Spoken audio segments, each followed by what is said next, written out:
Hey guys, in this video I will show you how you can fix MBA2K24 not launching.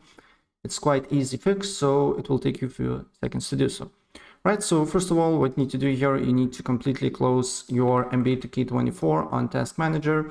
Should be on Task Manager, no MBA related app here. And then you just need to go to the place where you got your MBA2K24.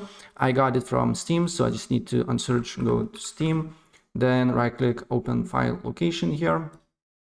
Then I need to go to properties, then compatibility, and then make sure to select these two options here, disable full screen optimizations and run this program as administrator. Apply the changes and also make sure to override high DPI scaling behavior to application and press OK, apply the changes, and MBA2K24 should launch. So that's pretty much it. And if I help you out, please press like button and subscribe for more. Take care. Bye.